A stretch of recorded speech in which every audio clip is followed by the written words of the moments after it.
Hiring is an important CEO move. Now, most companies start out with independent contractors instead of employees. In this video, I'm sharing the difference between the two and when you should pull the trigger on making that first hire.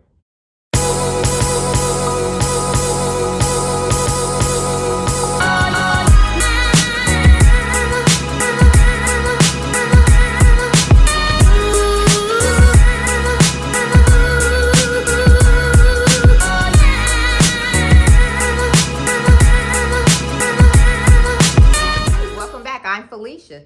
If you're in the private sector now and you're looking to move and make that transition into the government sector, this is the place to be. I help minority-owned small businesses, service-disabled veteran-owned small businesses in general, both men and women, make the transition from the private sector into the government sector. I teach you guys how to navigate the government RFP process, build government past performance, build profitable team and relationships so that you can expand your capacity and resources and get 8A ready. So if that's you, you're looking to make that transition, make sure you subscribe to the channel, turn on the notification bell so you don't miss out on any of the trainings that we drop here, and go ahead and like this video. Oh, and don't forget to grab, if you have not already, my free resource, the 5 keys to your first $1 million year as a government contractor. I'll put the link down below. So today we're going to be talking about the cost difference between employee and independent contractor, how to prepare before you hire and when to hire. Now, stepping into the CEO role and starting to build your team internally is an important CEO move on your way to becoming a $1 million company. And this is something that I help my clients do inside of my accelerator. All right, so let's get into hiring team for small businesses. So the first type is the employee. Now, a lot of you guys probably in some shape, form, or fashion in a prior life, you were an employee. So you kind of know the employee role as the employee, but it's a little different when you're stepping into the owner role, the employer, and you're starting to hire employees. Here's the thing about employees. You know this, you'll be put on payroll. And payroll is where, from your side, you don't see this as the employee, but as the employer, you will. You're gonna pay the employee, right? But you also have payroll taxes that you have to pay as well when you're the employer. So there's an additional cost there. It's not as much as you think it is, but there is an additional cost that you have to account for. Now, as you hire employees, understand now you have someone besides yourself that is dependent on you to do what you need to do to keep your business up, running, and profitable so that you can pay them, because in turn, they have a family to take care of as well. So yes, there's an extra, I like to say, weight on your shoulder, because your business not only is dependent on you and what you do so that you can pay yourself, but it's also dependent on you making enough money to pay yourself and your employees. And that's a lot of weight. Everybody's not ready for that. So you may have to do some preparation. That's fine. But in order to grow, eventually, this is something you're going to have to think about. When you hire employees, you have to pay them whether you have a project coming in or not, whether you've gotten paid off a project or not, whatever the terms are, whether you're paying them on a weekly basis, bi-weekly, or monthly, as an employee, they are to be paid accordingly. Because then that's a whole different conversation of your business getting in trouble. And we don't want that. All right, the second way is the independent contractor. This is where a lot of companies will start because it takes a lot of pressure off and you only pay them for the work that they do. And so instead of them being an employee where they get a W-2, they're an independent contractor where you would provide them with a 1099.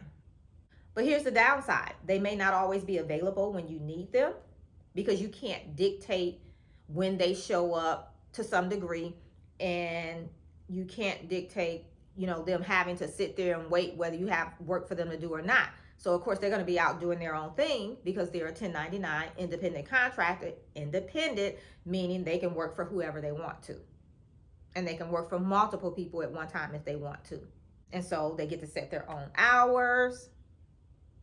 They usually will determine how they'll perform on a job, because if you're hiring them, they probably already have the skill set. You're not going to have to train them the same way you would an employee. But it also eliminates the payroll cost. So that's the only, if it's a benefit, that's the benefit. You don't have to have the extra payroll cost.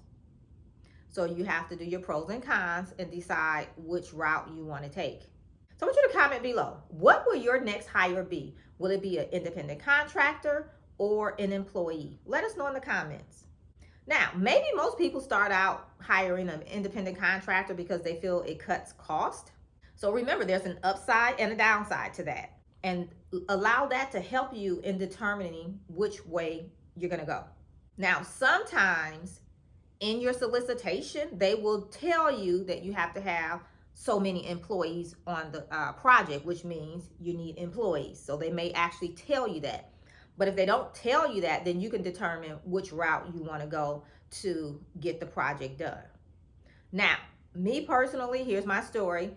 I'm getting to a place in my business, and I'm not talking about on the federal side, federal projects, but I just mean in my training company. I'm getting to the place to where now I feel an employee is what I need as I take my business to the next level. And it's just because independent contractors, a lot of times, like I said, they set their own hours and they're not always readily available when you may need them. And then when things come up last minute, they may not have the capacity, or they just may not want to work on it in a timely fashion. So you just have to determine, what works for you. You can always do a trial basis, whichever route you decide to go.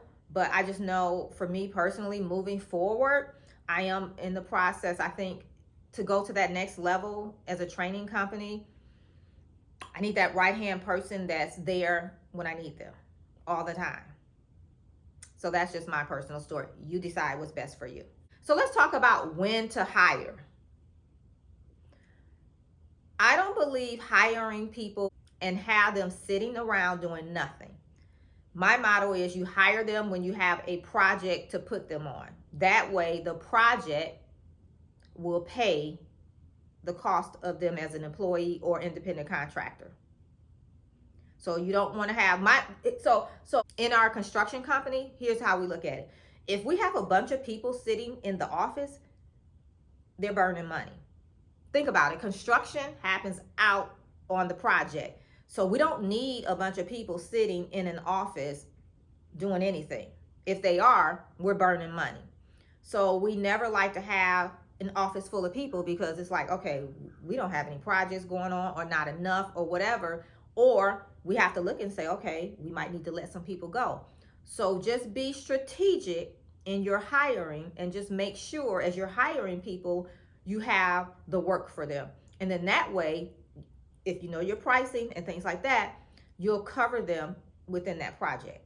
So how do you prepare before you need them?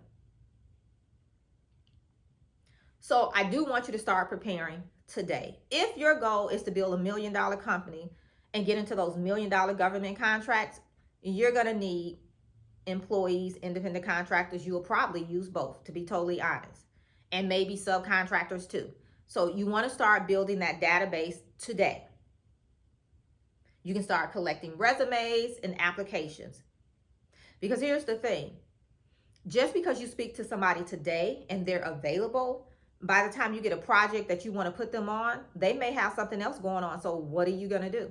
So that's why you always want to be building your database of people that you can go to when you have an opportunity, and you want to have multiple people that you can go to just for that reason, because they could be working on a different project, or maybe you win 2 or 3 projects, because I've had clients do that back to back, and then you have them working over here on project A, and they don't have capacity to do project A and B, so now you have to get someone else for project B. Hence why you need that database of people that you've already screened, so that when you're ready to pull the trigger, all you have to do is call them up, negotiate the deal, and make it happen.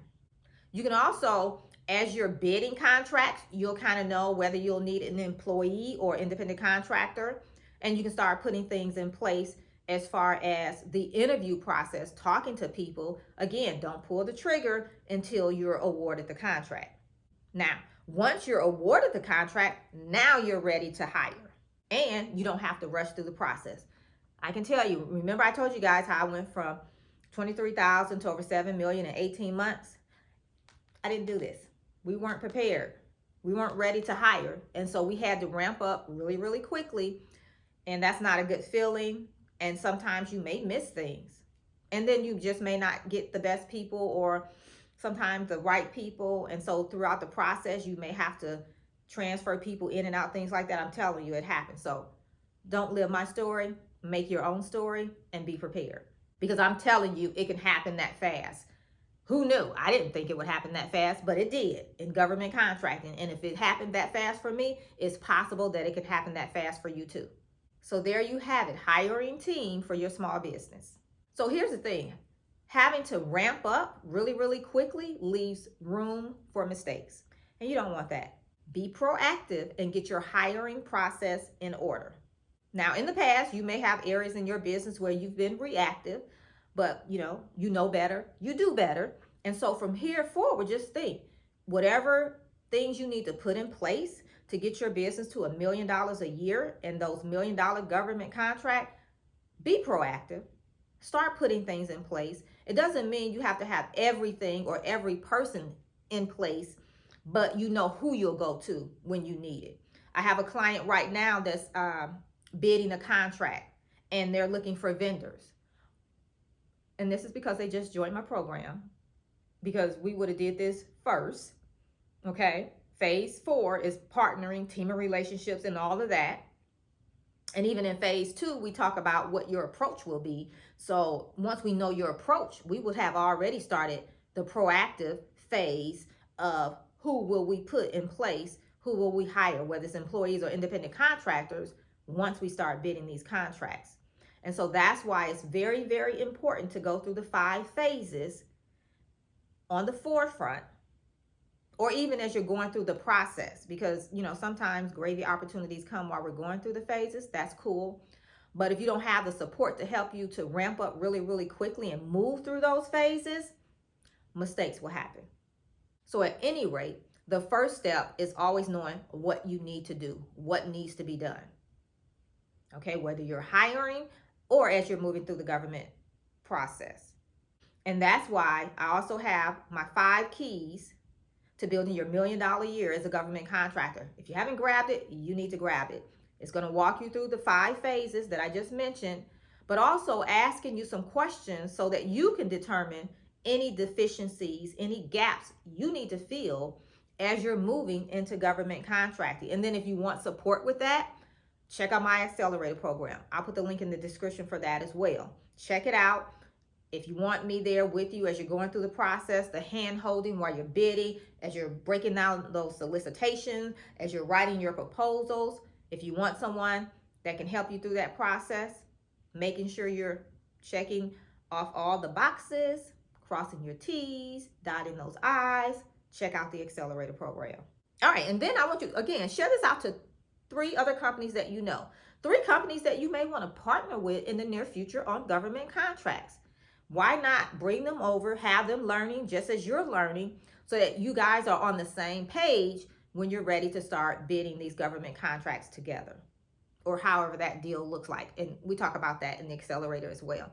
But at the very least, expose them to what you're learning so that they know enough about government contracting to where when you come to them, they'll say, oh yeah, cool, yeah, I want to do that. Yeah, we could partner on that. Knowing is half the battle. All right. So thank you guys for watching. And I'll see you guys right back here real soon. And remember, you're just one contract away. Bye for now.